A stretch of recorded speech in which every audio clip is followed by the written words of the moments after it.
कुछ हजार वर्ष पहले भारतवर्ष विभाजित था छोटे छोटे राज्यों में, परंतु उसकी धड़कन धड़कती थी मगध में। इसी भूमि पर एक साधारण सा ब्राह्मण अपने छोटे से झोपड़े में रहता था। आचार्य चणक, विद्वान तो असीम पर दरिद्र, भाग्य से पीड़ित और सबसे बड़ी वेदना निसंतान होने की। पर किसे पता था कि उसी झोपड़ी से जन्म लेगा एक ऐसा बालक जो इतिहास की धारा बदल देगा। ये है उस विलक्षण पुरुष की कथा, आचार्य चाणक्य की शुरुआत की कहानी। कुछ हजार वर्ष पूर्व का विशाल भारतवर्ष हिमालय से द्रविड़ तक तथा गांधार से ब्रह्म देश तक फैला हुआ, परंतु छोटे छोटे राज्यों में विभाजित। इसी भारतवर्ष का एक वैभव संपन्न व शक्तिशाली राज्य था मगध। मगध के सीमावर्ती नगर में ही थी वो झोपड़ी जहां आचार्य चणक निवास करते थे। आचार्य चणक बहुत विद्वान थे, परंतु थे दरिद्र। उनके विशाल मस्तक पर 3 लंबी व गहरी रेखाएं थी। नेत्र बहुत बड़े बड़े और तीक्ष्ण थे। उनके शरीर पर सदा एक सफेद धोती और जनेऊ रहता था। धोती का कुछ भाग वो अपने कंधों पर डाले रहते थे। आचार्य जी की धर्मपत्नी भली स्त्री थी। वो अपने पति के समान सुंदर तथा संतोषी स्वभाव की थी। आचार्य उनसे बहुत प्रेम करते थे, परंतु कभी कभी निराश होकर कुछ उल्टा सीधा भी कह बैठते थे। निराश होने का कारण दरिद्रता नहीं थी, केवल निसंतान होना था। विवाह हुए कई वर्ष हो गए थे, किंतु अभी तक उन्हें पिता बनने का सौभाग्य प्राप्त नहीं हुआ था। उन्हें अपना वंश समाप्त हो जाने की चिंता थी। मां बनने के लिए उनकी धर्मपत्नी ने भी कोई कम प्रयास नहीं किए थे। सभी देवताओं से प्रार्थना करने के साथ साथ उन्होंने न जाने कितने ही संत महात्माओं से आशीर्वाद लिए थे। कई घरेलू उपचार किए थे तथा टोने टुटके तक किए थे, परंतु किसी से भी कोई लाभ न हो रहा था। पति पत्नी दोनों ही निराश हो चुके थे। 3 साधु एक दिन 3 साधु चणक की झोंपड़ी पर आए। उन्होंने भिक्षा की याचना की। चणक ने उन्हें हाथ जोड़ के प्रणाम किया और बोले, महाराज, भोजन का समय हो रहा है, कृपया भीतर पधार कर मेरी कुटिया को पवित्र करें और भोजन करके ही जाएं। साधुओं ने चणक की प्रार्थना स्वीकार कर ली। जो रूखा सूखा बना हुआ था उसे उन्होंने प्रेम पूर्वक खाया। जाते समय उन्होंने प्रसन्न होकर कहा, ईश्वर की कृपा से शीघ्र ही तुम्हारी मनोकामना पूरी होगी। तुम्हारे वंश का नाम युगों युगों तक रोशन रहेगा। पहले भी कई साधु इस प्रकार भोजन कर गए थे। वे भी इसी प्रकार आशीर्वाद दे गए थे तथा मन में एक उम्मीद जगा गए थे, परंतु आशीर्वाद ने कोई फल न दिया। इसलिए उन 3 साधुओं द्वारा दिए गए आशीर्वाद से ब्राह्मण दंपति को कोई प्रसन्नता न हुई। आशीर्वाद का प्रभाव, 3 साधुओं द्वारा दिया गया आशीर्वाद व्यर्थ न गया। एक दिन चणक की धर्मपत्नी गर्भवती हो गई। जब चणक को इसका पता चला तो वे प्रसन्नता से झूम उठे। उस समय उनके पास जितना भी धन था वो सब उन्होंने दान कर दिया। जो भी साधु संत मिला उसे आग्रह कर करके भोजन कराया। वर्षों बाद खुलकर हंसे तथा खुशियां मनाई। ये सब उन 3 साधुओं के आशीर्वाद का फल है।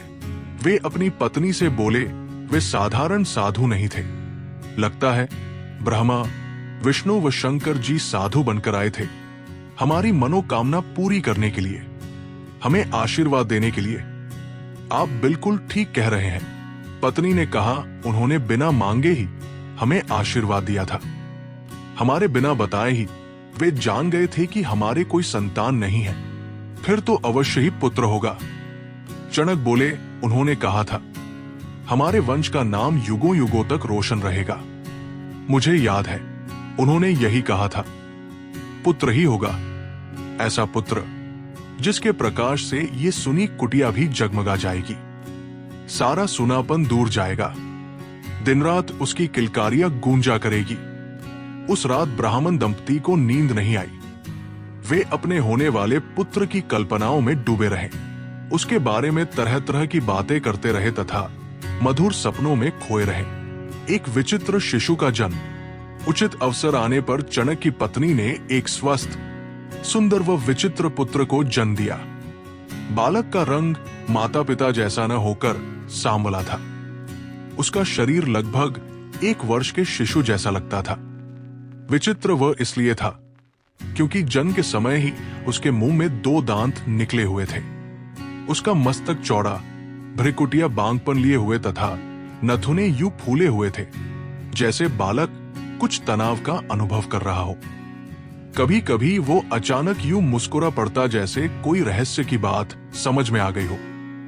हर माता पिता के लिए पुत्र घर में प्रकाश करने वाला होता है, चाहे वो गोरा हो या काला। चणक व उसकी पत्नी पुत्र को पाकर फूले नहीं समा रहे थे। हाँ, उसके दांतों व क्रियाकलापों को देखकर हैरान अवश्य थे। चणक संतोष व धर्मनिष्ठा की साक्षात मूर्ति थे। उन्हें न धन की इच्छा थी, न सुख की लालसा। उनका सुख सीमित था। अपने कर्मकांड में, अपने घर में व अपने परिवार में उन्होंने कभी किसी का हृदय नहीं दुखाया था। जो कुछ मिला उसे साधु सन्यासियों पर खर्च कर दिया, परंतु स्वयं के लिए कभी किसी के सामने हाथ नहीं फैलाया।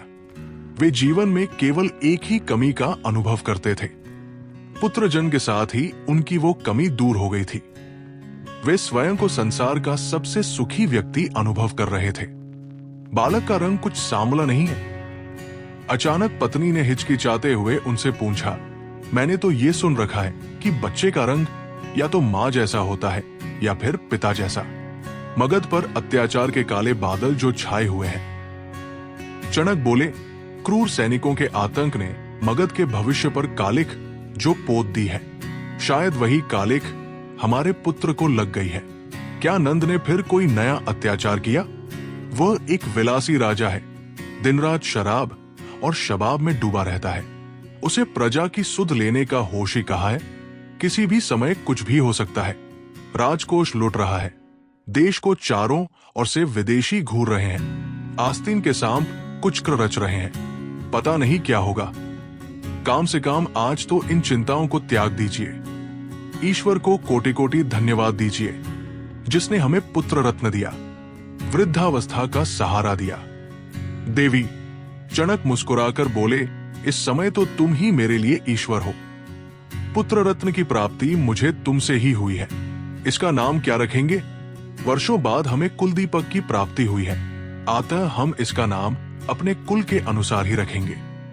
हमारे कुल का नाम कोटिल है, हम इसका नाम कौटिल्य रखते हैं। कैसा लगा ये नाम? आप इतने बड़े विद्वान हैं, साधारण नाम कैसे रख सकते हैं? आपने जो नाम रखा है वो बहुत अच्छा है, मैं इसे और दे ही क्या सकता हूं। एकाएक चणक कुछ उदास होकर बोले, या तो नाम दे सकता हूं या फिर ज्ञान।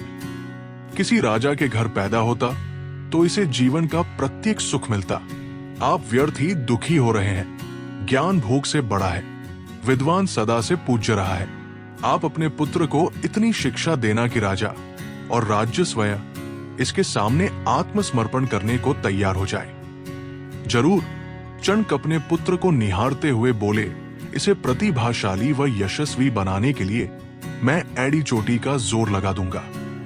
तभी नन्हा कौटिल्य किलकारियां मारने लगा, जैसे ये व्यक्त करना चाहता हो कि माता पिता के निर्णय से उसे प्रसन्नता हुई है। झोपड़ी में जन्मा वो विचित्र शिशु, जिसका नाम रखा गया कौटिल्य, उसके छोटे छोटे कदमों से शुरू होने वाली थी एक ऐसी यात्रा जो न केवल मगध बल्कि संपूर्ण भारतवर्ष का भाग्य बदलने वाली थी। कैसा था कौटिल्य का बचपन? कैसे उसकी बुद्धि और तप ने उसे बना दिया आचार्य चाणक्य? जानिए इस अद्भुत गाथा के अगले भाग में।